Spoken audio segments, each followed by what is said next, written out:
Today on One Time All-Stars, we're going to touch on the Torts firing / step down, whatever you want to think that was. Brian and I are going to get into some youth hockey talk, just for all those parents out there with kids playing youth hockey, the state of that, and how we feel about it. We'll touch on the Metro Division playoffs, Devils, where they're at in the race, and how nobody wants to get in right now, apparently. Brian had some tech challenges that is going to interrupt our show, which you'll hear about. Talking Devils back in 18, OV trying to get 50 against us. That was a fun time. And then this is the best sports time of the year, I think, guys. So we're going to touch on all the sports that are going on right now in the spring. And then we're going to talk dogs and turtles, some pet talk at the end that Brian likes to get me on. And then punches a week. So hope you guys enjoy the listen.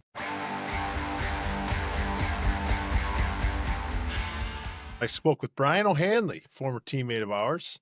OH. Yeah, his son's going to come skate. I got that starting in April, twice a week, Wednesday and Sunday. 4 age groups. It'll be nice. Okay. Skills on Wednesday, and then they're going to beat each other up on Sundays, which is great. That sounds like fun. Yeah, it'll be fun. That sounds like expansion, Brian, is it? Yeah, I had a lot of people who had, if they had a 2015 birth year, they're like, are you going to do anything for the younger groups? And so I blocked off an hour twice a week for the younger groups to come on right before. And it's a lot of heavy lifting and people who, they're very interested, but then I understand it's springtime and I want the kids to be doing other things. So some will come once a week and just trying to organize it and get people to understand, to let me know, because, as much as it might seem like it, I don't just go to the rink and show up. I actually make a practice play, especially for Wednesday. And then for Sunday, knowing who's coming, you want to sort of even them all up and make sure that the kids are in a competitive game. But it's all like, the hard part is I don't like blast it out so anyone could sign up. It's a little bit, little more exclusive than that. Not elitist, but like, if you get invited, yeah, that's good. If you don't, sorry. First rule about Brian Boyle's concepts is that nobody talks about Brian Boyle's concepts. You can talk about it. We talk about it. But I can't get, I don't want too many kids. You just look like a scumbag money grab. That's the opposite. Yeah. Yeah. You're one of the good guys, Brian. I can't tell if they're crying or if they're happy yelling upstairs. Let's go with the second one. We should do this every day because I can just come down here. I love it. We're running 2-hour episodes because Brian's just hanging out. Yeah, we have the rundown, but news of the day Tortellini? In the Metropolitan, John Tortorella. I don't know if he stepped down or if he was relieved. Initial reports, I think it was Elliot Friedman, said he had stepped down. Judging by his comments after the last game, it sounds like he did, but then the Flyers released a statement saying they relieved him. Yeah. I think it's one of those, no, you can't fire me, I quits, but like they knew it was coming. So to save face and make Torts look better, they kind of were like, all right, why don't we do like a mutual parting? They let go of the rope, man. They were just, the Flyers were just getting pumped. Do you know their last regulation when? February. Yeah. That's different than, and we were almost April. Like we're real close to April. Yeah. Yeah. We're smack down in the middle of Lent here, Bri. I meant to ask you, would you give up for Lent? Tell you what, Wednesdays are a tough day for me because I try to fast on Wednesdays. Oh gosh. Oh man. I make it to like dinner time or sundown before I get a morsel in me, and then I'll have something before I go to bed. Yeah, it's not been good. Red wine. That's your Lenten promise or whatever. Get rid of red wine. Okay. Not easy. And sweets. Number of different things. But you know when Mikey Brennan in college gave up dipping for Lent, and we're like, oh, you don't chew tobacco? He goes, no, like dipping my bread in the sauces at the end of meals, because he's like sop up like the juice for this bread. Which I was like, sounds ridiculous, but then if you know him or you are an avid dipper of bread, like I would consider myself that if there's bread in front of me, trying to get off the bread. But back then, for sure, yeah, it's staring you right in the face. So Like a nice Shout little out, roll to, shout out, Michael. hey, Mac. You know what else too? And I don't know how this keeps popping up on my feed, but just my abysmal last shift of my college career keeps popping up on my feed. Which one was that? Michigan State? Yeah, man. I couldn't watch it for the longest time, and then it kept popping up on my feed, and I'm just like, I Yeah. really let everybody down there. I haven't gotten over it. Now I'm like, it's just like someone came in, ripped the Band-Aid off, re-lacerated my heart, and didn't put a Band-Aid back on it. Did Applicator score that goal? Mm-hmm. I mean, you're talking to the guy who gave the goal up with a minute left in the national Well, he championship. took a 3-on-1 and took care of that. We got it in the corner and like just eat the clock, and nope. Yeah. Jeff Lurg, that little Really goalie. let everyone down. Should have been about 6-1 at that point, us, but yeah. Oh, man. Lurg had a night. Yeah. NCAA tournament time. Speaking of which, Yeah, buddy. good segue. Starts tomorrow. Boston College, Bentley. Big Boston matchup. Yeah, congrats to Bentley. First time. Is it really? We got a first timer here. Wow. I mean, it's not surprising. We were like juniors in college when I realized they were Division One. We used to practice at their rink, remember? No offense to them. Oh, yeah. Me and Kyle Kucharski had a little wrestling match in that rink once. Practice.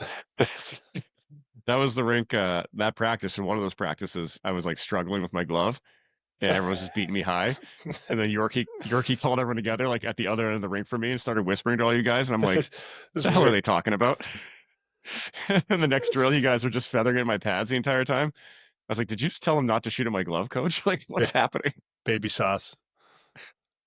Hey, our goalie's fragile. Our goalie's fragile. Don't shoot at his glove. He can't save anything right now. What, yeah. Embarrassing. And we Not got my finest moment. We got spring starting up. I just want to get Tommy in the mix here. Are you coaching any baseball? I am, yeah. I'm coaching baseball. Oh, we draft on Sunday night. You haven't? Yeah, okay. The other thing that I didn't remember as a child, but there's tryouts for next year are happening right now. So they like do tryouts at the end of the year for the following season. I don't remember that happening, but I was on the ice last night for might tryouts, and then there's another set of tryouts tonight too. Just were you with OH? Hockey. I was with Brian. Yes. Yeah. Yes. So obviously, there's a cost to playing ice hockey, as there is with all sports. If you get higher levels and they try to make you drink the Kool-Aid, and it's crazy how much it costs. But there is a lot of overhead for the programs and a lot of ice they have to commit to and fill. I think that's why they do them so early. Like we finished our playoffs and the next Tuesday we were on the ice for tryouts. With the clubs, it's even crazier, man. With the club hockey, it's like there's contracts.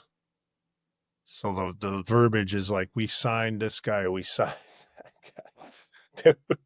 You're taking your talents to the South Shore Kings? Like, what the hell is this? Exactly.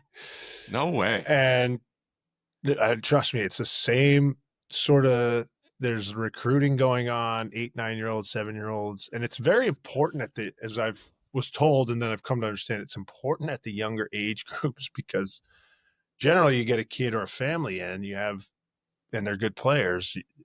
Building early in their stages of mites, squirts, or whatever, you build your program that way, and then your program gets notoriety as long as it's good. I still think quality over any of the other BS. And our program is sort of focused on that, but there's like, dude, so let me try to organize my thoughts here. You have to do the tryout early because they need commitments from kids early because it's expensive, which is so counterintuitive because like at 8, 9, 10, 11, even 12, you try out in March, you play late August, September. Like a lot can happen in that amount of time. At that age? So are the kids you're cutting going to be better than some of the kids you're keeping and vice versa? Like it doesn't make any sense to me. So, but you have to have your team committed and signed, and then most importantly, the check in and cleared. So that's sort of why they do it. But dude, you'll see like kids who, and the kids are 99.9% awesome kids, but the parents start feeling themselves a little bit. Like they know, they start hearing from other teams. They start dragging their feet. Like, oh, this team's going to have this kid come in and he's going to play with little Johnny on their program. And he had the most goals last year. So maybe my kid's going to play with him. And then they're going to, get drafted? Yeah. Our program's done a pretty good job of trying to build a culture where we're like every kid that played on our team last year is coming back, which is not, I guess, normal at all. So we're proud of that. We'll see how that all goes, but everyone seems to be pretty happy, all things considered. I'm psyched about it. We touched on this last episode. I think it was a good segue. Just maybe talk youth hockey a little bit right now, since you guys are both in it. I'm not quite into it yet. I'm starting to poke around. It just blows my mind. Like, we're down here in Fairfield, Connecticut, and Brian, you said Mid Fairfield's one of the elite programs in the country. So when I was trying to get my son Wyatt into it, it's like, all right, let's go play Fairfield youth hockey. Like, where's the town program? It's like, nope, no town program. You got to join a club, either Wonderland, Mid Fairfield, Really? Darien Winter Club. There's You no don't have Fairfield. a town program? No, and there's 90,000 people here. There's a ton of money. Like, I just signed up for Marblehead Youth Hockey as a kid. They gave me equipment. You showed up, taught me, like you said, as a mite, and they watched you for 10 minutes. Said, all right, might C, might B, might A, just based on what you could do or not do. And then you moved up or down. And so they were like, yeah, come to Mid Fairfield tryouts for mites. I'm like, I just wanted to learn how to play the game. I don't need them trying out right now. And it's just a weird, like you said, I feel like the way we did it doesn't exist anymore. You play for your town, you get good enough, you go join a travel team, you go to a boarding school or high school, and you can go to college. Now it just, from what you described and what our buddies on our BC chain who are all involved describe, it's just a nightmare. Like, it's politics, it's money, it's big business. And I don't like, when do kids just get to play and have fun and learn how to play the game? It's Wednesdays and Sundays in spring. come to Brian Boyle. Well, it's in that part of that. Why I wanted to do it is there were a number of different kids that from this town that were on a different league, and kids that are close to Hingham, because we're kind of sent. There's kids down the Cape or down south of me that play for the Breakers or whatever, and then there's the Kings. Anyways, but I wanted mostly the Hingham kids originally because Declan was in 4 schools in 5 years. He lived in Tampa and Jersey, a little bit in Nashville, Toronto. He's been everywhere. I'm like, this is his town. He goes to, parochial school here. So I want him to be around the town kids. He gets a little bit in baseball and little flag football too. But I'm like, get to know these hockey players that are from your town, make some friendships. And they do. But it's crazy. Like, the program directors other places, and there's politicking going on at the skate. Like, I'm on the ice with the kids, and then so I can't see or hear what's going on behind the scenes. And everybody's great at the Sunday skates that I do. But I think I certainly have been told that there are people like worried about the skate I'm doing because they think I'm trying to like poach kids. And I'd never go to a parent who was happy and be like, try our program. The kid's happy and he loves his team and his friends. Like, that's great. That's why we're doing it, right? So I'm not going to poach anybody. That's a real thing, though, is teams poaching other kids, right? Like, that's 100%. It's like free agency at 9 years old. 100%. It's tampering. Tampering. It's illegal in the NHL, but it's not in the 2015 EHF. And I didn't mean to cut you off there if you wanted to keep going. It's just, you talked about a program, like building a program. And I feel like that's up into the college levels now. The NIL stuff, it's, I was talking with Brian DeCord, friend of the show. He's BU's goalie coach now. And I was just chatting with him because I was talking about getting into coaching. I was like, I don't know how to coach. You have like a Rolodex or like a book, like you said, a lesson plan that I can go off of. And we were just talking, and he said, at BU now, it's like a kid will have a 2-goal night, and the next day you hear from his agent, and he says, hey, we need a little more NIL money for next year if he's going to come back. It's like, get out of here. The kid has had it's you talk to agents now. You don't talk to the kids. They all just, every time they have a good game, they want more. And I don't mind getting paid. I don't mind the NIL. Like, you should get paid in college if you're making money and generating revenue. I don't hate that. But like, the transfer portal and being able to switch, you can't build programs anymore, man. Like, that was the fun thing about BC. I thought they built a culture and a program, and guys went for 2, 3, 4 years, and you felt like you were part of something. And now it's like, I even asked Brian, I was like, can goalies from prep school go Division 1 anymore? He's like, no. Massachusetts, no. He's like, they got to go to the Quebec League or the USHL if you're going to get anywhere, and then flip flop back and forth. So like Not the just blueprint that, goalies. I mean, it's yeah, rare. everybody, It's right? rare. How many first rounders do we have? Like one a year out of prep school, I felt. Maybe two. But a lot of kids got drafted, Yeah, later rounds. 2 years above me, there's a second rounder. Like A year above Morris, me, like he there's was a a first rounder. I was a first round. You were first. You were. Well, those 3 years were Seb. So Welch. Yeah, yeah, No Welch, Mike Morris, me. yeah. We had 4 I draft picks my senior year. right. Seb's. I was first round. Chris Kreider was first round out of Andover. Like Yep. it happened, and I feel like it just doesn't. It's just, again, maybe that's just a regional thing, but the entire landscape from sounds like 7 years old to 20 is like completely different from when you and I play. It's like people ask me for advice. I'm like, I have no clue. I don't understand how any of this works anymore. Just play. Go find a team you can play Brian on. Haley didn't play an organized team until second year squirts. Really? Oh wait. Yeah, he's like, I played Quincy Youth, organized like travel, second year squirts. Which Yeah. is 9, 10 years old. Or 10, 11. Right, they'll turn 11. So if you're, I mean, you know way more about this than I do, Brian. You too, Tommy. Like if you're talking to a parent listening right now, like what's the best way to go about this? It's so hard to navigate all the stuff. Like in your guys' opinion, like what's the best way to do what's best for your kid and also have them become a good hockey player? Because coaching's expensive too, right? You guys are saying you can't get good coaching unless you pay for it. Yeah, and it's so what I would tell them, and I mean, there's a lot of anxiety and it comes from a good place. I'd say with more than most of them, right? I think they just want what's best for their kid, and then there's a panic that sets in because this kid's going here and skating here, this kid's doing that, my kid's Right. going to fall behind. It's not going to fall behind anything. So the biggest problem I've seen. There's two issues with kids with because I think I can evaluate hockey sense and talent level. One's confidence. So like leave them alone in the car. Don't talk to them about hockey in the car unless they bring it up. Don't tell them they need to do this, that, or the other, especially if I'm their coach. I'll tell them. And, Oh, don't worry, I'll tell them. Well, I will. And No, you're probably telling them the wrong thing. And then number 2 is they get tired. They're burnt out. So that's, some of them it's because they're playing 4 sports, which I'm not gonna say stop playing other sports, but like play the season sport and prioritize that. And then the other one's just like they're on the ice too much. Like people ask me about Declan, is he gonna do this? Is he gonna play town too? I'm like, he skates Monday, Tuesday, Thursday, 2 games on the weekend. And then I have ice on the weekend where they just go and have fun. It's not a lot of coaching, it's conflict resolution. They get pissed at each other, they figure it out. If they're being real jerks, I'll be like, hey, stop. I've kicked one kid off the ice 3 or 4 times. Shocker, it was my own kid. Other kids are probably doing things worse, but I mean, you're my kid, you're the biggest one out here. And also I'm setting the tone for the rest of them. And when I do it, he gets mad. The kids start being a little bit more disciplined. But I'm fine with skating a lot of hours in a day or in the weekend and you want to load up and play games or tournaments. But if they don't have a day off or 2 days off during the week, it's crazy. So if they're at a level that they're better than and they're dominating, that's okay.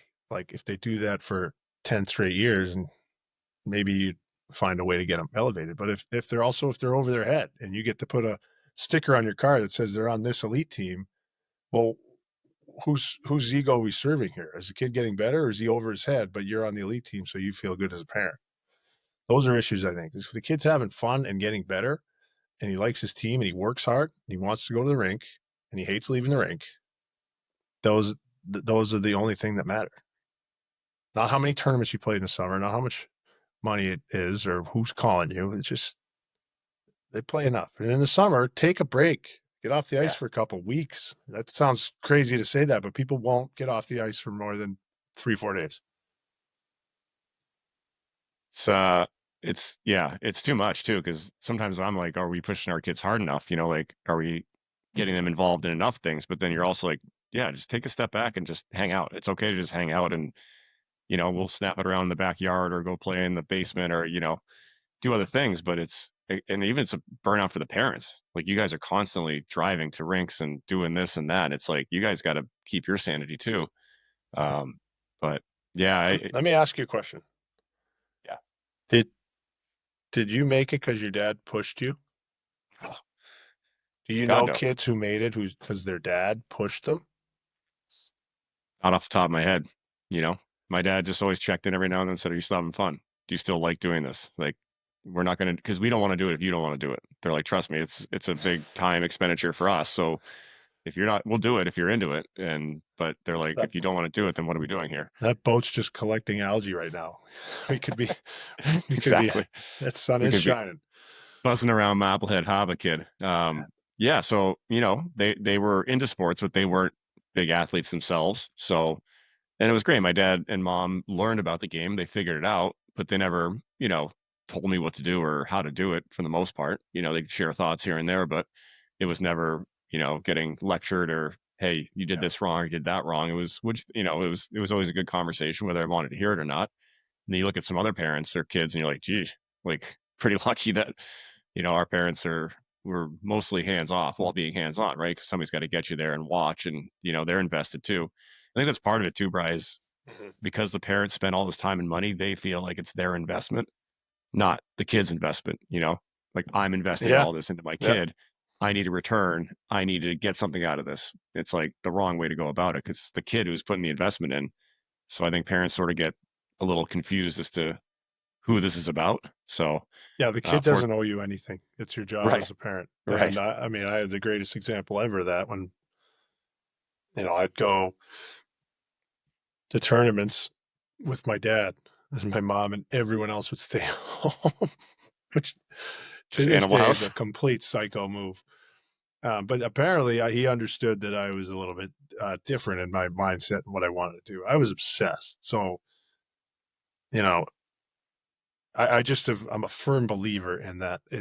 You can't make your kid do it. You can't put that want or need or drive into your kid. You can show your kid examples of discipline, how you stay disciplined. You can show your kid example of being a competitor in different ways. Maybe some can't because people have regular jobs. I mean, I certainly could for a little while, and I do. My kids see me training and working out, and when I'm on the ice or whatever. I think and they don't probably notice what I'm doing, but it's just normal to them to take care of yourself a little bit. But I can't make my kid. I tell him to shoot pucks. I'm like, you know, his shots okay because he practices it a little bit. I'm like, well, if you practice it more, you'd have a better shot. Go shoot pucks. And he's out with the golf ball. He'd rather stick handle and dangle. I'm like, you're gonna be 6'9", but whatever.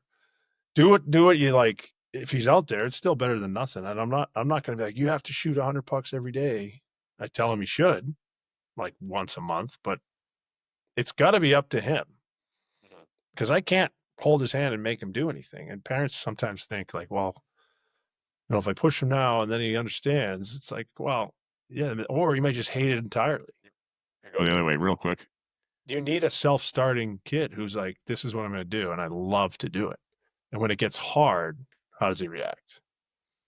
You get a lot of information that way. But keep giving them the opportunity. I think that's great what these parents do because they do sacrifice a lot, and we're fortunate to have great parents with the breakers that seem to have a good understanding of that. But I just see it with other kids, and I honestly I worry about some of them. Yeah. And again, I think for you and anybody in it, like the parents are the hardest people to deal with. I always thought, like, oh, I played.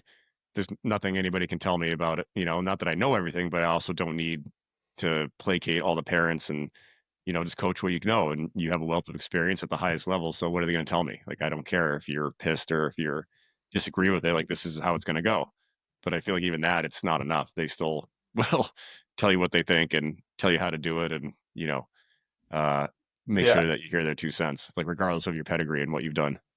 yeah. I ask them about how's school going for the kids, and because there's a huge part of the game that I don't. I mean, the part like if they come and they had a couple of bad games or weekends in a row, what's going on at school? Is everything cool? Like, and they can be open to tell me that, and it's between me and them. I'm not going to say anything, and then you just kind of handle the kid because they're young. They're so young. You handle the kid a little differently. You get them out of it. Like, make this a respite for like that part of their life that it's not going ideal, or the kids at school are giving them a hard time. You don't know any of that at the rink. And happened a little bit this year with my son. And I was traveling a little bit, and he was just bad body language, and he wasn't the same guy. And the head coach and assistant coach were like, something's off with him. And he was having a hard time at school. Some kids were giving him a hard time about his teeth because he's got not many of them in the bottom row because of all this stuff he went through when he was little. And like, he didn't even tell me that. He told a different coach and then told me later. And we kind of reset him and made hockey like his haven, where he was, no one on the team gave him a hard time. And then he was back to being himself. It was, that part of it was like, when those things came up, obviously you don't want anyone to suffer.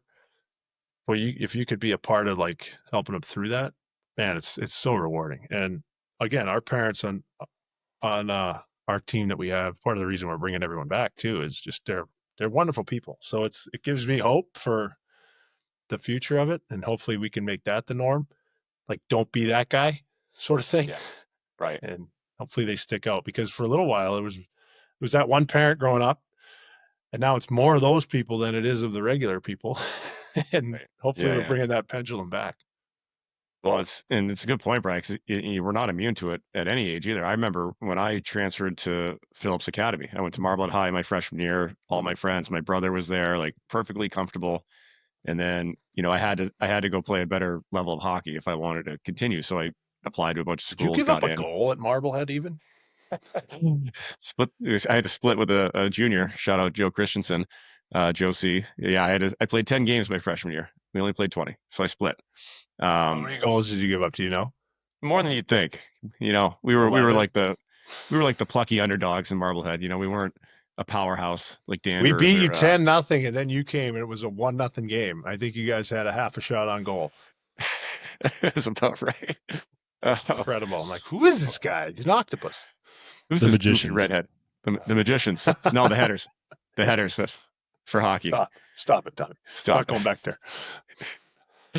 But to your point, Brian, like I left and went to Andover, and I didn't really want to go. My dad was sort of like, and my mom, they were like, this school is too good. You have to go there, whether you play hockey or not. Like, it's a great academic school. You just go. So I went, and I hated it. I was miserable there my first month, my first fall semester. I didn't know anybody. It was a really hard school. I was really intimidated.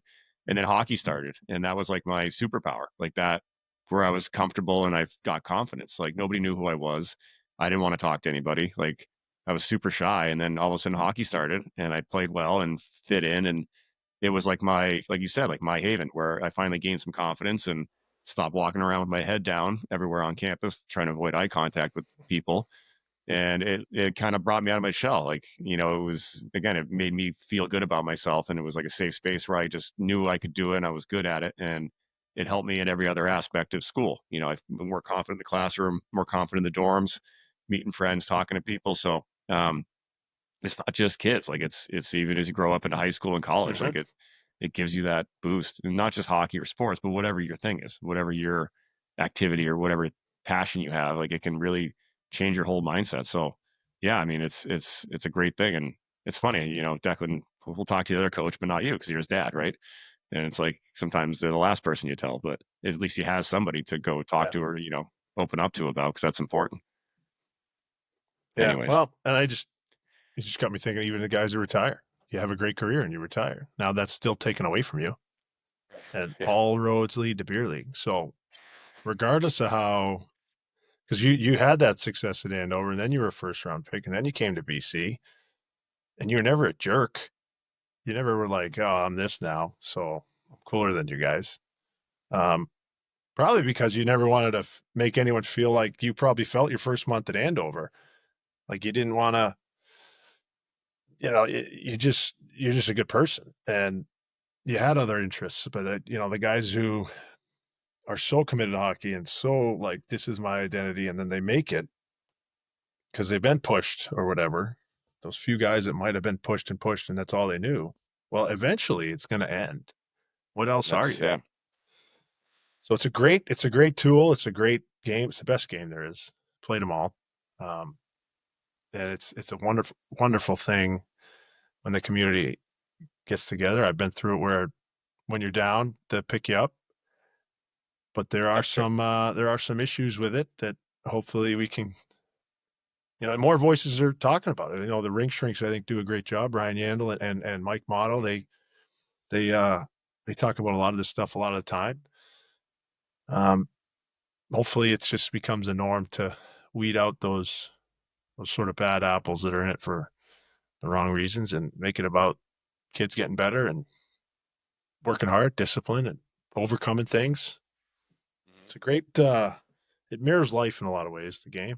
Yeah. You get bad calls, you get bad breaks, unfair things happen. How do you get over it? Yeah, exactly. And to your point, Brian, like I never wanted to be like a hockey player. Like my identity, you kind of become that as you start, it becomes your job and everything. But it was always like, I'm a person who's good at hockey and I do other things and I am other things. So it's, it can go both ways with that. But yeah, just quick, a little pivot here. We were talking torts, maybe a little bit at the beginning. I don't know if that'll get in or not, but just the Metro in general to kind of spin back to the Devs is, I think the Devs are in a good spot now. They've won a couple here. Well, can we, I don't know, can we chat about Kovacevic and Keefe? I did that. I was my first Devils game I called for MSG that night, and we're on the post game, and you have your headphones in, the producer's talking to you, and they're like, "All right, we're getting the Keefe sound, like hold tight, here it comes," and then all of a sudden he just goes, "Keefe just buried Kovacevic." It's like, wait, what? What's So the kid supposed to? He gets asked the Brian. question. Yeah, he gets asked the question. But I mean, Keefe was probably just had enough because they were reeling. And listen, I give him credit for holding them to a high standard. Then they had a big win. Yeah, all these guys are hurt, but we still need to win games. And are they our whole team? No. So yeah, I don't know. What Markstrom are you going to see because he can steal games, and I'm not convinced the Metro is anything like the Atlantic or the Central. So you have an opportunity. Any team in that division. It's Washington's not getting a ton of respect for what they've put forth this year consistently. They don't give up anything.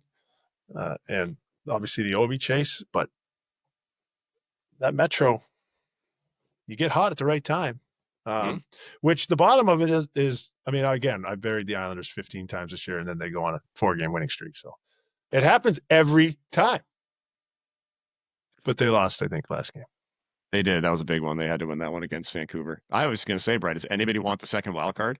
It's like same thing everybody that lost. Last year. Everyone's losing. Nobody wants it. It's like somebody's going to backdoor their way in to the second wild card, and you're like, how did they get in the playoffs? Washington did this last year. Philly was in the mix. Yes. The Islanders. Detroit. Everyone hated last winning. day of the year. Heck yeah. I don't want to win. That's dumb. Yeah, Detroit's, reeling. Ottawa was on fire, but now it's kind of like close again. Yeah. I think they're all right. I think obviously them and the Devs are fine. I just don't know if these other teams want it enough that they're going to catch Ottawa. But yeah, man, I don't know. Columbus. Did you saw the goalie interference call the other night with Columbus Islanders? I give Kyle Palmieri a lot of credit for only sort of embarrassing the officials because I would have been suspended. Oh my God. I did that game too. I was calling that game for the Isles, and man, every chance like, Palms had. I see why Tom, I can sort of okay, so can I just really quick? Yeah. For those who don't know, Columbus Islanders Monday night, 8 seconds left in the game. Kyle Palmieri, ex-Devil, scored goal. Appeared to be the game-winning goal. Big game too, Columbus. 4-point game. They're getting chased. And it was waved off right away for goal interference. So continue, Bray. He kind of barely touched the blue paint and then had enough time. The goalie went to push out at him. Goalies need to just check themselves before I wreck themselves. Verzlikas didn't say a word. He knew. He was like, "Oh, there it is. That's the game." He didn't complain. He didn't throw his arms up. He was just like, "Oh boy." Well, okay. Ottawa and Montreal currently hold the wild card 1 and wild card 2 with 79 and 75 points respectively. On this day of recording is the 27th of Thursday. 27th of March, Thursday. Anyways, the teams that are chasing them: the Islanders, Rangers, Columbus, Detroit. Islanders are 4-3-3 in their last 10. Rangers are 3-6-1. Columbus is 2-7-1. And Detroit is 3-7. To your point, Cory, nobody wants to make the playoffs. Nobody. I don't get it. I think in their last 10 games. I mean, so Montreal's in because they're 4-2-4. And Well, they're a those are great points, story. man. Like they're fun, They are. man. That Bell Center's Yeah. going ham. Yeah. Who do you think would present the biggest problem if they got in? Like any one of them could make it, but like if you're Washington, you probably face that team, right? Who's the team you would least want to face out of that group? The team They all have at problems. least, Like they're all like seriously flawed teams, so it's like you can nitpick all of them. I don't know, maybe just because of Igor and experience. If the Rangers figure out a way to play well going into it, I think that first round matchup with them, it wouldn't be like, well, they look good, because like sometimes they look good. Panarin gets hot, JT Miller goes nuts. Yeah. You get a good Adam Fox, and who knows? Okay. And nobody can catch the Devils, right? They're safe in the Metro. They're not going to get caught for the wild card. So it's like, they're 83 points. yeah, So they're good. They got Islanders, Rangers, the 9 points back. Yeah. No, I think they're good. Islanders have So 2 games in hand, though. Yeah, but that means nothing because they lose the games they should win. And well, Columbus has 3. Yeah. That's true. They could get up to 79 points. If they don't win, if they don't win, if they go 500, I think they should be all right.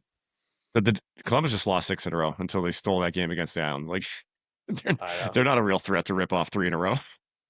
Yeah, I don't know. Werenski must be getting tired.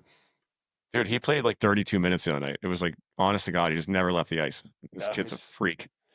He's the fastest kid alive. He's just so smooth. It's so effortless. Very efficient. So did you? So I keep seeing this too, and it was last year the same. It's just, is it because of how great they are that Edmonton's like 3rd or 4th best, worst odds or whatever, highest chances to win? Loves them. Vegas loves Edmonton. Last week they were plus 400. They were top. I just think it's Connor and Leon. And again, they could, but I don't know. I just don't think they're that good, man. Something about them this year. Like the wings haven't scored at all. Arvidsson, Rico, our boy. Scored last Kane, night. We don't know. Yeah, we know what we're going to get from Kane, Skinner. Like Nugent Hopkins having a rough year. Like, I don't know, man. Stu Skin still scares me a little bit. Nugent Hopkins is absolutely on fire lately. Lately he has been, yeah. But he put up like 104 points a few years ago. It's like, is he that player or is he this guy? I don't know. I'm down on Edmonton. Maybe that's why. They don't get enough saves. And yet I still had him maybe in the Final Four last time we did that prediction on NHL Network. Well, if LA gets home ice, they don't lose at home. Yeah. They don't win on the road, but 26-3-4 at home is LA. Yeah. I just noticed they jumped them, so that could be a big thing. You're right. I feel. I think St. Louis might be the giant killer. Sneaky. I don't want to play St. Louis if I'm Vegas. 2019 vibes? Don't you see them popping Winnipeg in the first round? I do. Oh my goodness, guys. You'll never believe what's happening. Xfinity is coming into this room right now. People? It's happening. Come on in. Sorry, he's doing a podcast. What's up, man? I'll move. Yep. Hey, Lauren. You're in the middle of it. She can't hear you on the headphones. Oh, Wait, the internet guy's literally there? yeah, he's here. What's he doing? I thought you had internet. Okay, you're gonna get kicked off the podcast. I'm going to get kicked off. Oh, that's good. Good news. What's the deal? You guys want to listen to this? Doing a live podcast. Yeah, they had me doing, You got like a booster here? I don't Yes. know. They had me unplug that and plug it back in. It's actually been dialed this whole time. It's been working, but I don't know why it keeps Probably getting. Saudi, right? Yeah, Yeah. a couple little pauses here and there, but otherwise it's been pretty smooth. Have I had pauses? A few freezes. Really? Just your face. Yeah. Tommy? Oh my God. All right. Should be quick. Should be quick. Hey guys, Um, can we pause this for? We'll talk Seven. amongst ourselves. I can fill it with Tommy. Okay. I'll be back when I can. Okay. Let me know what I missed. Tommy, yeah, I'll fill you in. Tommy, let me know. What do you call the thing that you change channels with? Oh, I feel like you're laying a trap for me here. We've been getting into some discussions because Connecticut's this weird like netherworld where you're like partly New England and Boston, but you're also partly like New York. We have a lot of transplants from other places, so the terminology can get a little weird. So I we say were having clicker in my house. but I think that's a decidedly Boston thing, clicker. I think so too. Most people remote channel changer, but yeah, I say clicker, and people like look at me Who like I have says 3 channel heads. changer? You'd be surprised. You would Wow. be very surprised. And people turn the channel. Don't get that. Like, no, I'm not turning anything. I'm changing it. Yeah, no, Um, that's not right. in Long Island, people say you wait online. Like if you're waiting to get into a bar or restaurant, you wait online. Yeah, I've heard that. What? They're like, yeah, because you're standing on the line. I'm like, No, no, you're in you are line. in a line. You're in a queue. Okay, thank you. But no, it's that drove me crazy. Drives me crazy. Now, when you were in school as a kid and you went to go get a drink of water in the hallway, what did you get a drink from? Bubbler. Bubbler. Thank you. Yes. Even my wife, even Jill was like, no, it's a water fountain. I'm like, yes, it can be a water fountain, but it's also a bubbler. Yeah. And then they're like, Is no, that that's the big regional too? I think that's a very Boston thing too. But even It is. Jill's from Malden, and she's like, I've never heard of bubbler. Like that's dumb. And then we had a whole debate about it. And people think the bubbler is like the big plastic jug you turn over and because it bubbles, which I get. It makes sense. But I was like, oh, just go get a drink from the bubbler. And everyone's like, what? Hey, what is Jill tracking these days? If we could go, I could drop a clip in here maybe, but she was very early on Diddy. Yeah. Diddy, she was very early on. What does she track? Oh, Karen Reed. She was big into Karen She's Reed. locked That's in. coming back. That's coming Mhm. back on, like the documentary, and then they're like litigating the trial, I guess, because it was they tossed it. Yeah. She's very big right now into the political trades. So like there's a site where you can follow what politicians are investing in because they know ahead of time because they see what's coming down the pipeline in terms of regulations and laws. So she's got this guy that like, X from this state invested 200 grand in this company. And now all of a sudden it's like, it got bought by the government to supply this. So they make a shit ton of, they make a ton of money. So she's big onto that, which I don't disagree with. I just need the funds loose to do some more of it. But, Yeah. but yeah, it's actually been a little quiet scandal wise, unfortunately. Okay. We need another good scandal. Yeah, I'm trying to think what else. I'm sure I'm missing something that she'll remind me about. But yeah, you don't ever want to get in her crosshairs because she will deep dive. She will deep dive you to the end of the earth and find out everything about you. And she should be a private investigator. She's joked about it. She's like, I should be like a PI or like a undercover, reporter who's going to blow the lid off things. Like she's really good at that I stuff. feel like So that would be a good Netflix show.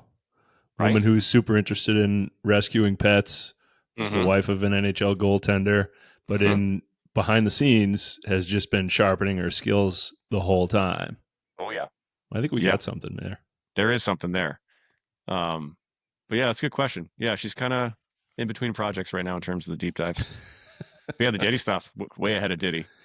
Yeah. Um, I didn't even know what she was talking about when she came on Mhm. that for that brief period, but boy, did that come true. yeah, I'm interested to hear what Bry's got going in the old hopper. We haven't had a good Yeah. we haven't had a good conspiracy minute from Bry. I went back to some old episodes, just trying to figure out what to do with the old feed, and I forgot, like in our first episode when he said everyone's on drugs. That came in hot on the pod. Everyone's on drugs.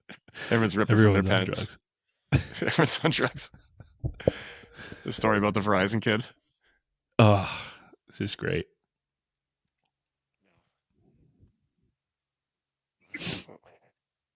We could Still cut any understand. of this, so Oh, I mean, we can keep as much as you want because I want to get Bry back in on a few of these discussions. yeah. Take his temperature, if you will. Yeah, the Verizon thing for Bry is just perplexing. He's He's in had a year. exactly like the right spot. Seems like he's had how many technician visits do you think he's had? Like 6 that we know about? In show too. He's had like 3. Yeah. Right. like as we've been recording, Yeah. guys are banging away in the other room. It's like this guy lives in a server farm or something. I'm trying to think what else is out there. I mean, big into like she's also big in that in Bry too, obviously, but that like everything's killing us. All the food, all the microplastics. I don't know what to do with that. I don't either, and I don't think she's wrong about any of it. No, I don't either. I'm also like, well, I basically can't do anything then. It's all going to kill me. So what do I do? If I just think about it too much, I'll just overload my brain and, well, this is going to kill you. That's going to kill you. But you can't do that because that's going to kill you. Like, this is good for you. That's good for you. It's like, all right. And just running out What of are some things that she's done at home to, like, in that direction? We're trying to get away from plastics and like Teflon pans. Everything's glass if you can, stainless steel, cast iron cooking. No 'cause the Tupperware at the no Schneider tapas. household. Glass Tupperware if we can. Tupperware. Washing fruits and veggies, like just wash everything you get. Like we have this powder that you rinse the strawberries in and you take them out and like the water is like brown. You're like, oh, that's awesome. Yikes. I mean, it's not too crazy. Water, like if you're drinking better water, the high end stuff, which sounds a little snooty, but anything in a plastic bottle that you get for water, apparently it's got tons of microplastics in it. So try to drink glass water or fill up your, metal container or whatever. So, again, we're not crazy about it. It's not like we're like, you can't, but we're trying to like phase things out, like Nutella for our daughter, because apparently it's just awful. It's made of like palm oil and these things that shouldn't exist. My son loves Takis, like the hot Takis, but they're legitimately like banning an ingredient in them. Like that's a coloring agent. So it's like, well, can't eat those anymore, buddy. We're just trying to like get as much of the processed stuff out. Apparently that's just like the worst for you. Like the processed foods is worse than like smoking and drinking at this point, like long-term health. But then you get lazy and it's just easy to. There's nothing easier than driving through the drive-through if you have no groceries and you don't feel like cooking. It's like, yep, you can feed everyone, not like you used to be able to, but for $30, everyone can fill their bellies, throw it in the dumpster, and we're done. Yeah. But that's killing everyone. But like the Kraft mac and cheese, like it's just poison apparently. But it's so easy to just fire up in a moment's notice, The chicken nuggets, the tater tots. It's like, all right, here you go. And then I find myself like snacking because I'm hungry at the end, just pulling off nuggets. Yeah, that's called tapas. Yeah, exactly. At home tapas, just finish everything. At home. Yeah, I was having a discussion with my buddy last night how he's like, I can live very inexpensively. He's like, it's one thing to be poor, it's a different thing to be cheap. Like some people don't know how to be poor, and that doesn't mean like it's like he's like I could feed my family well for $80 a week in terms of finding the right cuts of meat, the repurposing. Like at the end, you put it all together. And he's a good cook too, so he knows what he's doing. But he's like, some people aren't very good at being poor. Like if you don't have a lot of money, and it's like there's a difference between being cheap and not having a ton of money and figuring out how to live off that. What do you think the Boyles spend weekly on groceries? Oh my gosh. I mean, Brian probably eats on the road a lot. It's on the road. Yeah. Depends where you shop. If you go to like Whole Foods or a good market, it's going to cost you. I would say at least $300 to $500 a week in groceries. Yeah. I mean, sometimes I go to Whole Foods and you get like fish, like a good piece of fish or two, and some good veggies, and you pick out a couple things for like, oh, we need milk, we need snacks, and it's like $130, and you're like, oh, Jesus. And then the kids don't Nothing worse than when you put it away and you're like, what did I get? I just spent $230. I got nothing. Exactly. Nothing here. And then you make the meal and the kids eat like a bite or two of it. Yeah. And then you save the leftovers, and the leftovers sit in your fridge for 5 days, and then you chuck it on trash day, and you're like, man, we just bought a $100 meal that we ate a third of, and now we just throw it away. Yeah. Stinks. I'm a big leftover guy. I don't know. Some people are like hate leftovers, but it's funny too, because everything you cook, or usually it's like, that's something I gotta get better at, is like cooking the right amount, because we're always afraid of like underfeeding people. You never want to underfeed people. Like that's a Irish Italian thing. I think it's like, and Jill's big on that. She's like, I'll never not have food for people, which I've always appreciated. But the way they're sold, it's like you have so much of it when you make it. It's like a giant Mhm. pot or a giant tray of something. You're like, okay, well, guess I got to grind through this all week, But yeah, Yeah. the old food waste. We got to get Bryce Starlink or something.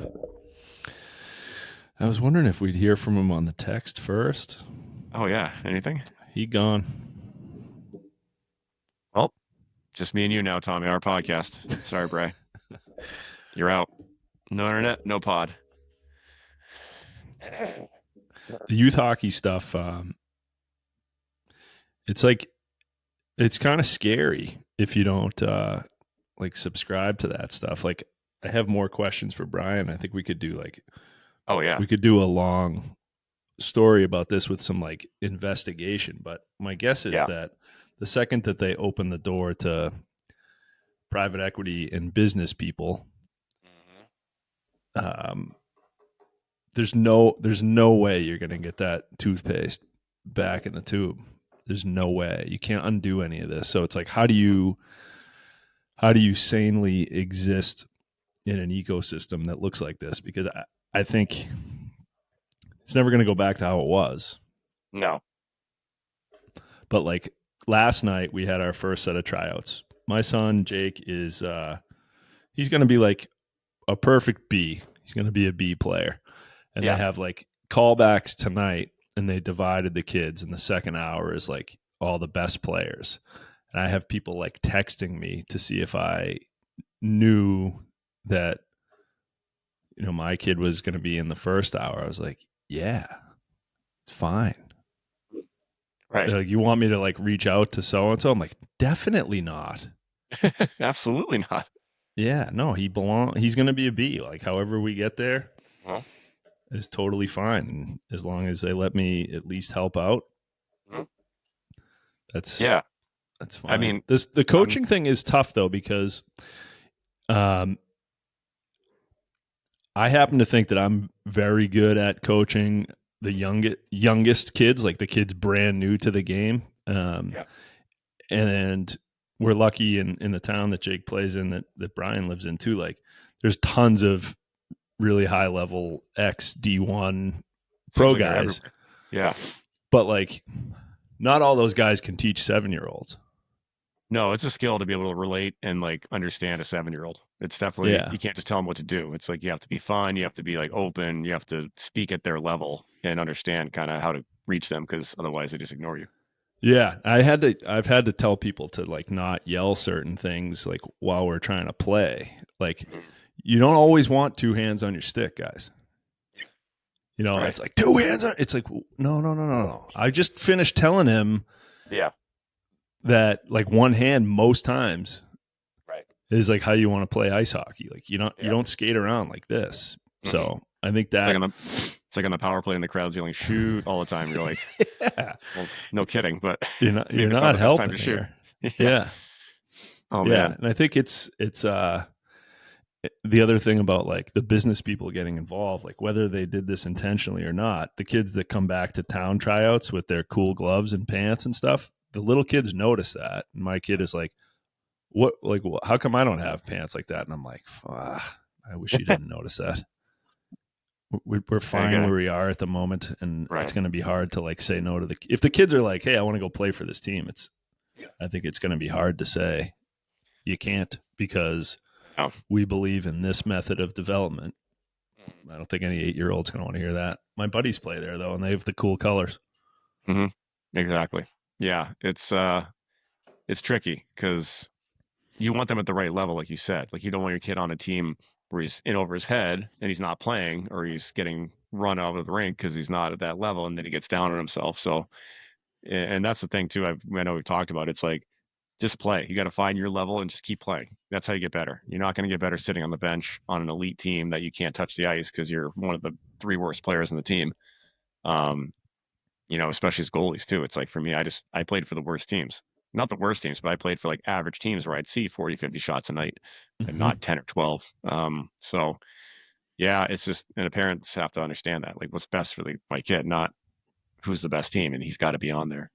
But you're right, the whole private equity stuff, like it's crazy, or just the privatization and I think there's a town here nearby. There's a ton of money in a few towns nearby here. And one town, there's a rink in Darien, Connecticut, and the parents from New Canaan apparently bought all the ice for the next like 3 years at the Darien rink so that their kids could skate.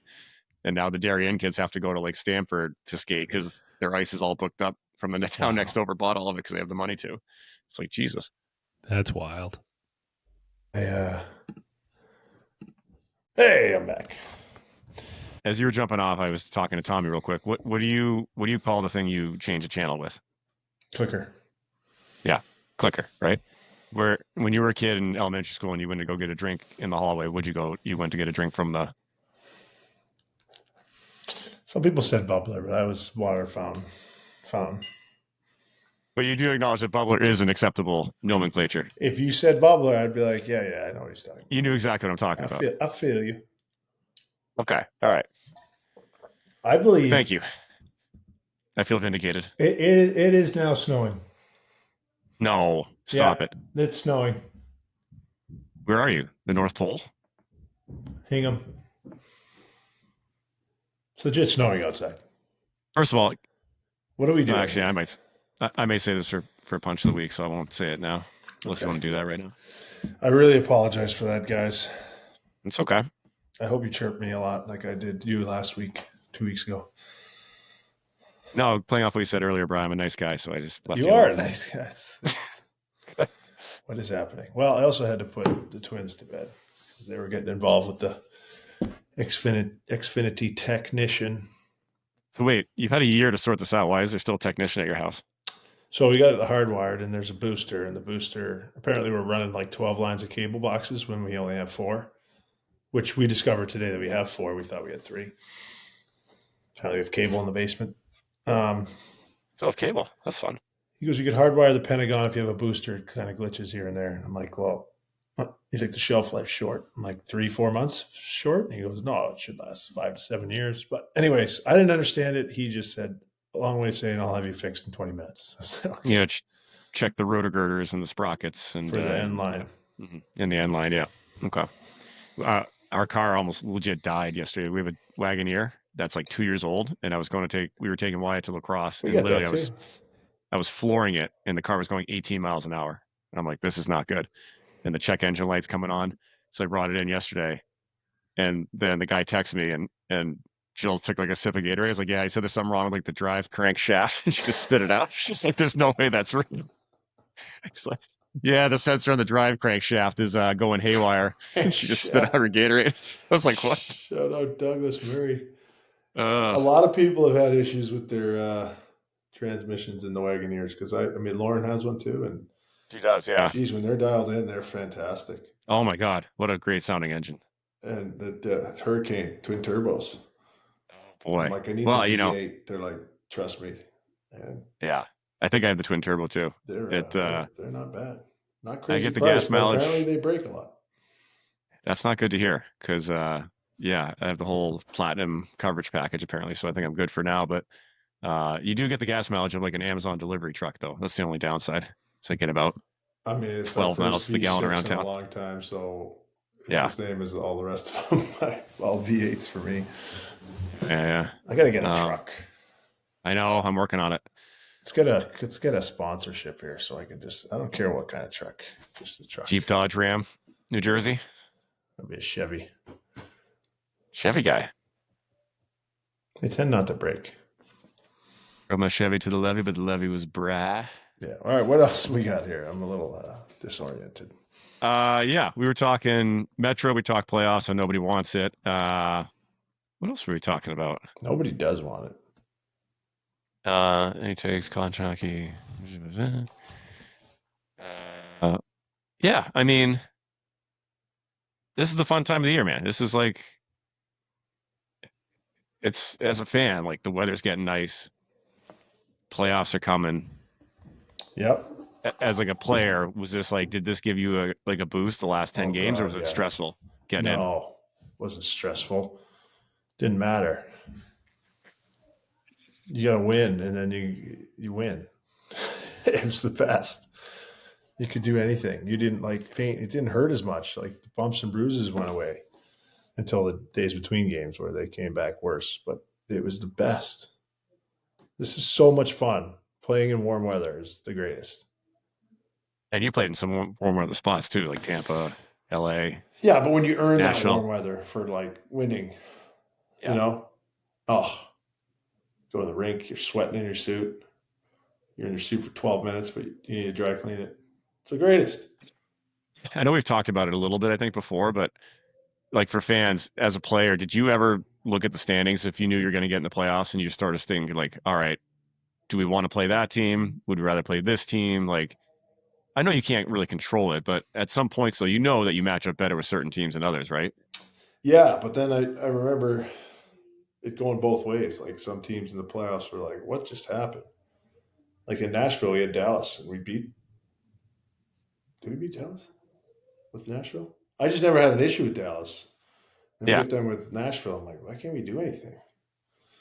So it kind of surprised me. I never really paid attention to it though. It was just like, all right, we'll take care of that. We'll take care of them. This is where they're good. And it was always a healthy respect too. So even if when you're the higher seed, you're just looking at them like, you're like, we got these guys, and then you're going through it and like, well, that guy's pretty good. This guy plays well, and that guy's pretty heavy. Right. He finishes every check. Their goalie can play well. How do we get to their goalie? We got a challenge. But then you play the games. You play the game to win the game. Yeah, I kind of remember that year we made the playoffs with the Devs in 2018. Like, we'd already locked up a spot, so they rested. Well, that was a funny story too. Did you rest that game? No, I did not love the rest thing. They rested like Greeny, Sammy, Vatanen, Taylor, Halsey, Palms, maybe. Yeah. Trav? Did Trav play? Probably. No, I don't think So we went into that game against Wash because everything was all locked up.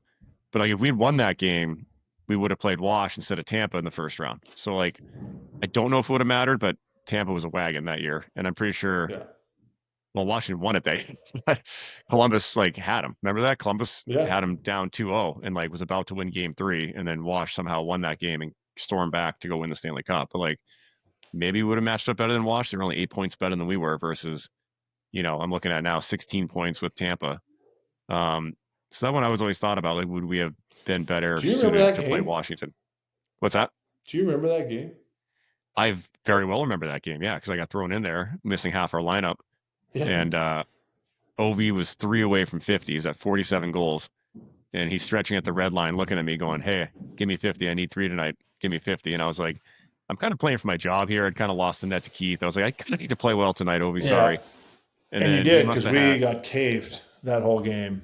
He must have had 15 shots on goal. Like, guys were literally on like breakaways and turning around and looking for OV to feed him to try to score. Goals? He had 2 goals, and I kept him at 49. It was 2-0. And I kept looking at Heinze, and I was just shaking my head. And he looked at me and goes, I'm not pulling him. I'm like, good. He's like, I don't want to see 50. I mean, if he gets it, but I'm not pulling him. I'm like, perfect. That's right. Yeah. So the happiest I've ever been giving up 5. It was like halfway through the second or third. I forget. It was during the game. He's like, hey, come here. I'm on the bench. I'm like, I mean, I'm doing whatever I can't. What do you need from me? He's like, there's an issue with the plane. What do you want to do? I'm like, that's right. What do you mean? He goes, for mid-game. Mid-game. Yeah. It was for after. You think we should try and train it, or should we stay over? And I'm like, oh. And I'm like, I'd rather stay. Is it for sure we can get out in the morning? He's like, I got to find out. I'm like, all right, can we talk about this later? He's like, I just need to tell someone. I'm like, you have to tell him now? We're playing the game. Well, that's how much that game 82 meant to him. He's just like, nobody get hurt, nobody get hurt, nobody get hurt. Yeah, exactly. And how are we getting home? Yeah. We ended up busing home, didn't we?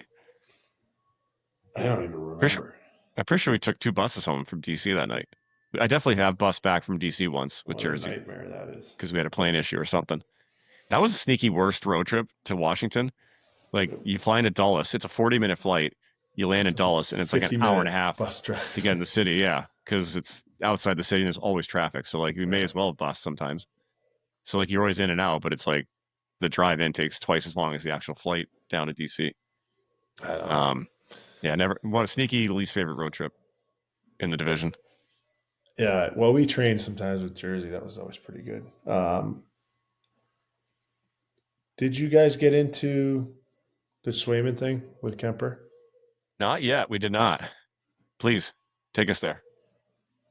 Oh, I mean, I don't know. The quotes after were kind of funny, but I don't know if they were exactly how people were kind of. I mean, it's just, you think the drama would settle down when the Bruins sort of sold off. It has not. And they did not look good against Anaheim. Talk about letting go of the rope, man. Like they are just they're just a bad team. Like they just don't have any gave players. up 3,000 shots in the first two periods, Yeah. and then everyone's blaming Korpisalo because one goes off from behind the net off Pavel Zacharin, and then another one was just an awful goal. But like he's just doing whatever he can. Oh yeah, they are. I mean, thin. But back to Swayman, man. It's like, you know, he held out to start the year. It was kind of sanctimonious, like preaching about how he needs to set the market and how, you know, I got no problem with him. I don't know him that well. He doesn't have to answer so honestly. Yeah, you can sort of couch a few of those. I respect him. I appreciate it in the media, but sure, I think he's well spoken. I think he's thoughtful. I think he's insightful, but sometimes like, and he hasn't played that well this year. That's the problem. It's like he's played poorly. By his standards, play well. For sure. But him going to fight Kemper, like, yeah. And then after the game, the teammates were kind of just like, they asked the door off and Sacco, like, what'd you think of Swayman challenging Kemper? And they were just like, is that what it was? Well, Zadorov said that, but he's also like, yeah, not a Rhodes Scholar. No offense. Good term by Ray. Yeah. But even Sacco like did just completely deflected. He was like, you know, he's got to play harder as a team. Like we need to play better. Like not even a attaboy or like, yeah, you know, appreciate the goalie doing that. You know, not even like he didn't even touch it. So I don't know if he was just looking to downplay it or. Why did they break it up so fast? I know. Give the people what they want, man. Like really, from the goalie. Have you dug into it at all, or because I've seen them do that before? I mean, I personally, it was on my list to get into a goalie fight. I just never did. But yeah, that's what people want to see. They want to see goalie fights, man. Like, let it go. Why would they break that up? I was a little disappointed in that. And there's got to be a reason because like a referee was in there. Yeah, so I wonder if there's a mandate from up top because refs don't break up fights. Linesmen do. No. Yeah, exactly. But yeah, I mean, Kemper's not a big guy. He's pretty skinny. Like he's pretty thin. He's 6'5", though. He's long. Yeah. I mean, the length is important. Despite my fighting record. I'm a huge. I don't know if you guys have like an event. Like I don't know if it's the Masters for you, Bri. I know March Madness is going on right now, so a lot of people are into that. But like my thing, for whatever reason, is the NFL draft. I just love the draft. I love the rumors, the mocks, the innuendo. Like, well, that's why Draft Day is the best movie of all time. Draft Day, best movie ever. Kevin Costner. So I could do a whole show. We've already done an episode on Kevin Costner. I think we did. We have. Respect. But speaking of like length, that the Patriots are picking fourth and they need a tackle, but this kid from LSU's got like 32-inch alligator arms, and they're like, that's way too short to be a tackle. So it's like, the hands, just the measurables. Oh, he's got a short wingspan, but he's 6'5". It's like, give me all the measurables. So I'm your thing, huh? I'm perplexed as to what they're going to do it for. If certain guys are, oh yeah, I love it. It's well, they do. I don't know what your thing is. Do you have a thing like a? Yeah, it's true. I realized that it was kind of unbeknownst to me, but like I have short legs for a guy my height and a really long torso. I don't know if that helped me. Because like when I dropped down I mean, it took me a while to figure it out when I'm like a 32-inch inseam and I'm 6'2", and people are like, that's really short. I'm like, is it? Simple math, bud.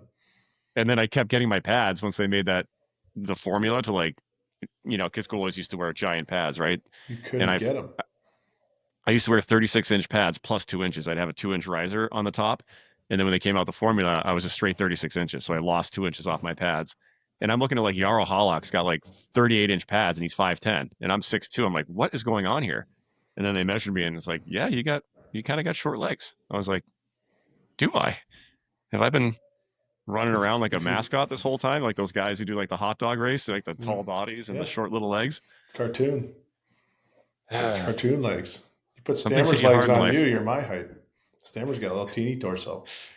Does he? Yeah, and certain guys are all legs. You know, like Connor Garland's got the shortest little legs in the world. He's like a little, he does. You know, he's very low to the ice. Got a long head. Anyways, the things that hit you later in life, you just never knew. It's like, why didn't anybody tell me this? We all come in different shapes and sizes.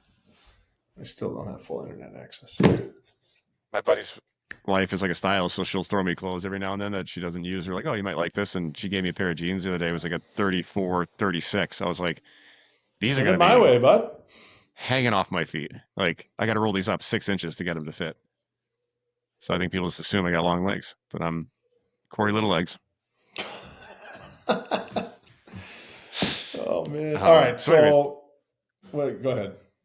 No, I was going to say, I don't know if you have a thing, Brian. To me, this is my favorite, not only hockey, but like favorite sporting time of the year. You got March Madness. It's the best. You got the Masters. You got NBA, NHL playoffs. You got baseball starting.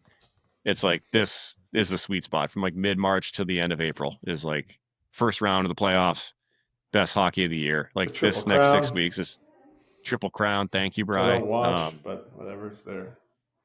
Yeah, I'm usually an NCAA bracket guy, and like this year I'm really out on it. I just haven't paid any attention. I filled out a bracket or two because, Jill and I won the bracket last year with our friends, UConn baby. So we had to defend our title, but I know I mean, kind of. She picks UConn every year because she went there, and they just have won the last two. Husband-wife thing to do. She's still sour at me because 1 year in Vancouver, I was the bracket master, like physically had the brackets, and I think it was the year UConn won when they weren't supposed to in like 2012 or 13. And her bracket, she put one in, was going to be the winner. And I left him on the plane in Edmonton and they like took him and threw him away. Like never didn't recover him. And it was a lot of money in that pot because it was the team pot. And she was like, you son of a bitch. Did you give all the money back? I did. I had to refund all the money. I just assumed it was my fault I left him, but the Stewies just threw him away. I was like, why wouldn't you just hang on to that pile of papers? So that was. I left money on a plane once, and the Stewies stole it. Really? Mm-hmm. How much? I'd care not to. It was a successful few card trips. Very successful. And why'd you leave it? As soon as I got off the plane, I had called up to the team services guy, and she's like, "Yeah, okay, they'll look for it. It's not here." I'm like, they didn't throw it away because it was clearly an envelope. It was clearly cash in it. So someone took it and didn't never find out who. Not going to name names. I won't even name the team, but I was not happy. That was. And I told everyone.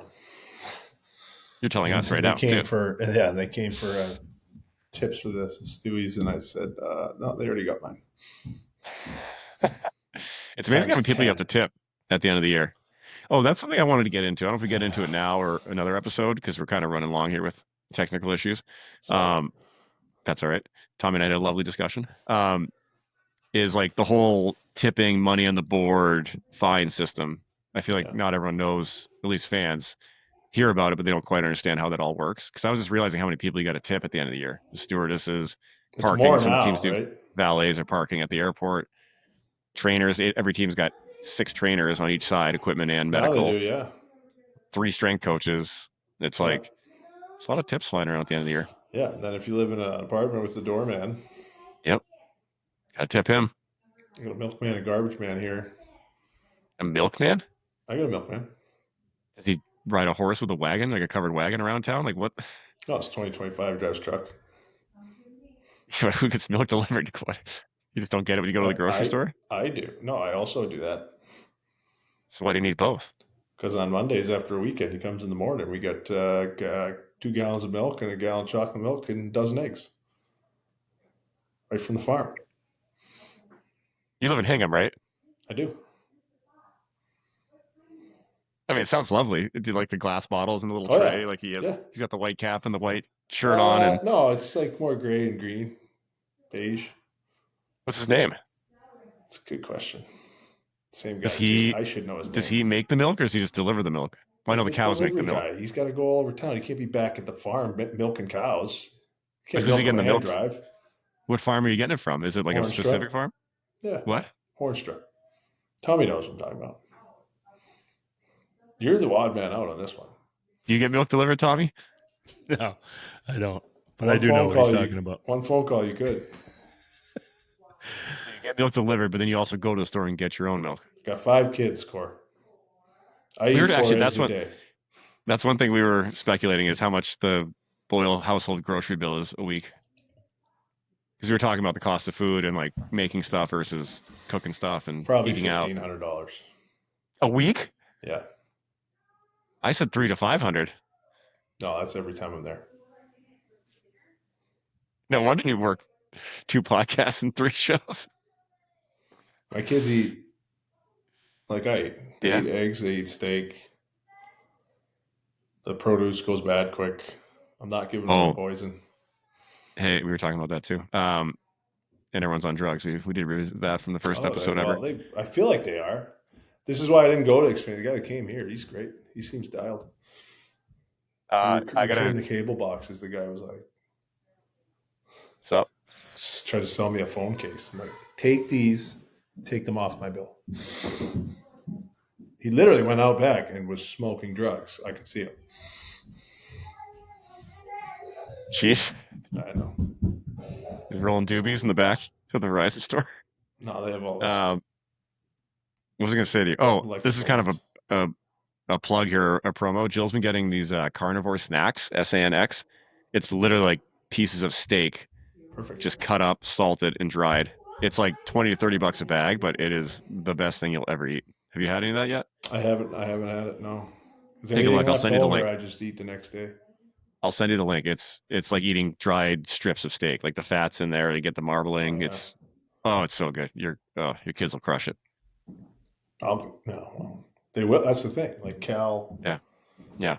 Cal had like 8 ounces of sirloin tips the other night. After it was his second dinner. It was supposed to be in bed. It was 8 o'clock at night. Your 3-year-old? I want steak. You gonna say no? Stunt his growth? No. All right. Steak for breakfast? Yeah. It's you guys should just. I expensive. think at this rate, you guys should have your own cows just to butcher and get milk from, because it might just be cheaper. Yeah, I don't know if I'd have the stomach for, because cows are they're really nice. I got nothing against cows. And they milk it. That's great. And then the kids love it, fall in love with the cow. Basically, Gordy's a cow. He's a huge dog. Sloppers everywhere. Gordy's his dog, for anybody who doesn't know that. The Newfie. Yeah, Newfie. Big old Noof. Still one of my favorite stories of all time, knowing that dog was waiting for you at your house and you had no idea. And you knew. I knew. We were coming back from the airport from a road trip. And Lauren and Jill spilled the beans that there was a 100-pound dog waiting for Brian at his house that he had no idea about in Jersey. We had a conversation about the dog, Cory, weeks prior. And under no circumstances can we get a dog, was my response. And then I came home and there was a dog frolicking in the snow to come and greet me. The best line is he walks in, doesn't really say anything, just looks at the dog and looks at Lauren and looks at the dog again. And like one of the first things out of your mouth was, "I'm going to be the one that has to put this thing down." It's like, wow, really just went to the end there, didn't you, Brett? Am I wrong? I don't know. We haven't got there yet, fortunately. First thing I said was, "Whose is this?" You did. He said, "Whose dog is this?" And she said, "Meet Mateo." And I go, "Well, first of all, 3 syllables. Can't have that. Nope. A pet name."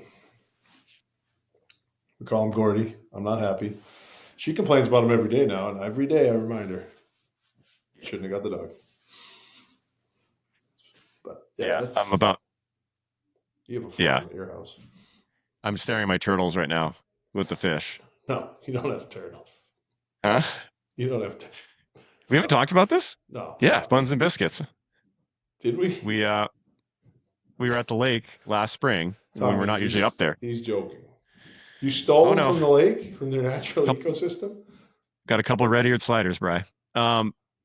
Well, we were at the lake in the spring when nobody's there, so it's pretty quiet. That's when all the wildlife does their things, because people aren't up there for the summer yet. That's where you can steal animals? And Radar, our dog, was digging the beach, and there were turtle eggs, and a bunch of them were already broken open, and there were 2 that weren't, and they literally hatched in our hands. And the survival rate of baby turtles is very low in nature. So Jill and the kids said, we got to bring these guys home and keep them alive for who knows how long. I looked it up. They lived to like 25, 30 years. Awesome. On a good run. Awesome. So yeah, we got our We got our. We hadn't talked turtles yet. We got my red-eared sliders. They're going to be coming down the aisle when Remy gets married. Probably. They'll be on skateboards for sure. Jill just wants to put them on little skateboards and have them rip around. It is pretty cute, the videos. I cannot believe this is what we're talking about. And you have We're turtles. off the rails. Off the rails. You a little have bit here. turtles that you stole. We just placed them in a tank at our house. Commission's coming for you. Yeah, I'm dropping the. I shouldn't be talking about this right now, actually. Buns and biscuits. Yeah, kids named them, and then we gave them some fish to teach them how to hunt. But now they just live with the fish. They don't attack them or hunt them like they're supposed to. They just chill with them. So they're like turtle dogs? Yeah. Oh yeah, we put them in the tank, bring them to New Hampshire in the summer. They travel with us. It's a whole thing. Reciprocate? Do they like chill on your leg or? No, you're not really supposed to touch turtles. Apparently, they have like salmonella or bacteria on them. That's not good for you. Oh, welcome into your home. That's good. Mm-hmm. As you can tell, I don't know much about this. I can't even believe you have turtles. This is sort of where I've drawn the line. I don't really do much with the turtles, which I feel a little bad about. But I also kind of was like, all right, if you guys want to keep them, you can keep them. But don't look at me. A big tank? No, it's like a 10-gallon, 5-gallon tank. It's in our shelf right now. I could point you there, but I don't feel like turning the computer. I have to. I'll send you a picture. Yeah. Tommy, do you have any pets? No pets. What a guy. So lucky. Brian, as we kind of wind this thing down and wrap it up, do you have any punches of the week this week?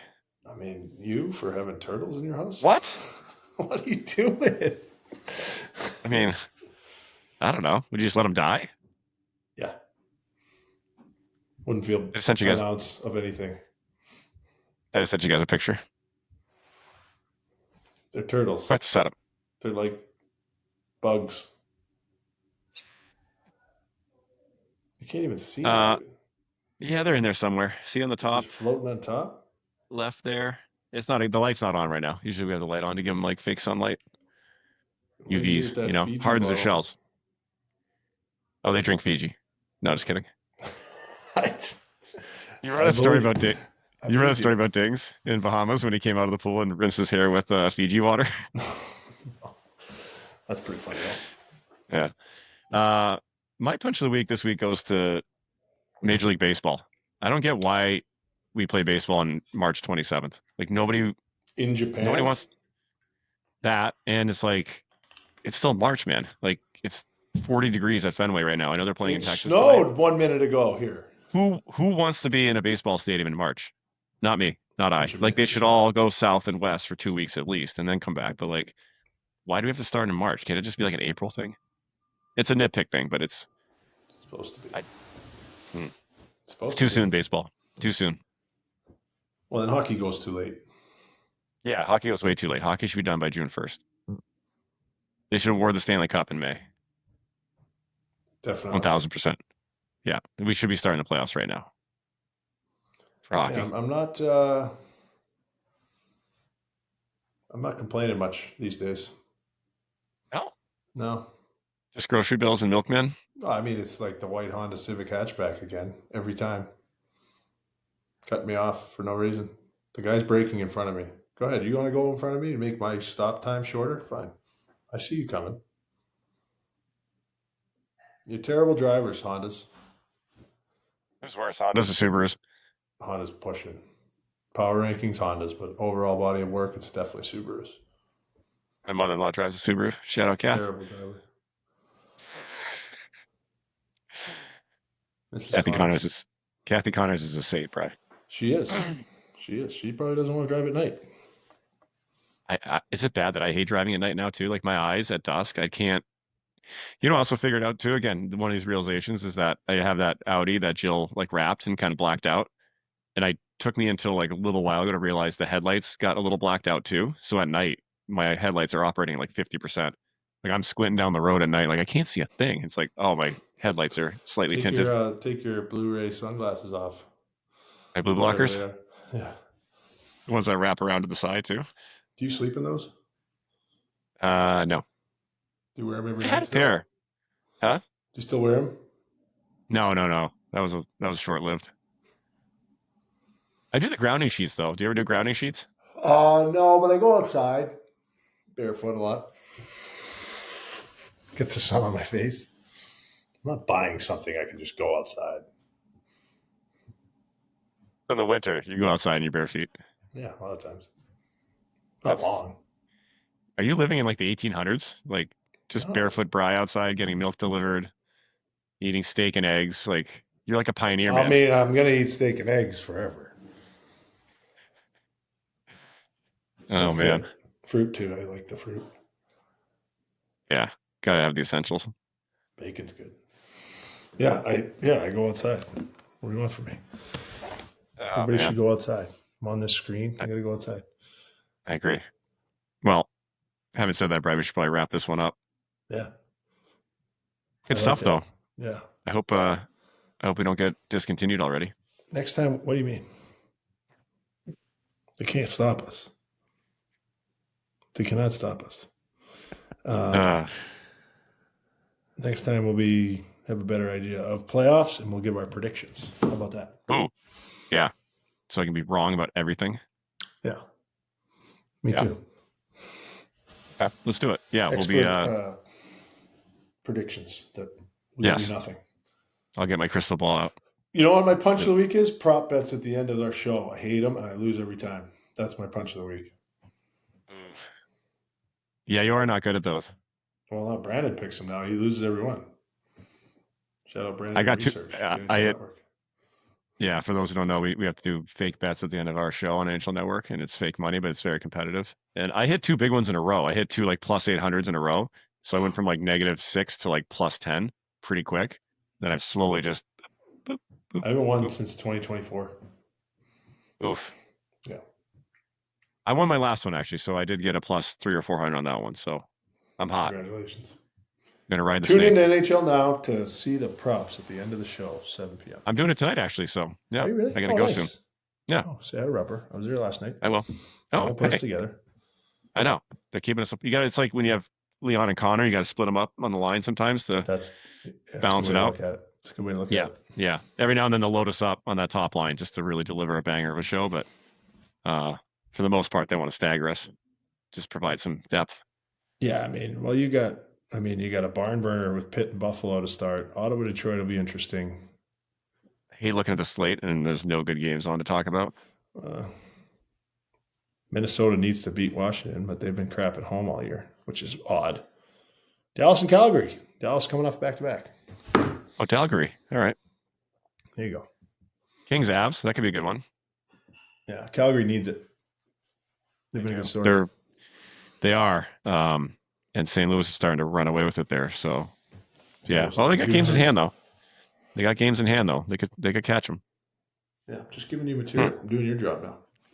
Thanks, Bri. You got it, man. I don't even need to hop on the call. I can just say I talked to Bri. I'm good. Yeah. All right, fellas. Good stuff, guys. All right. We'll catch you next time.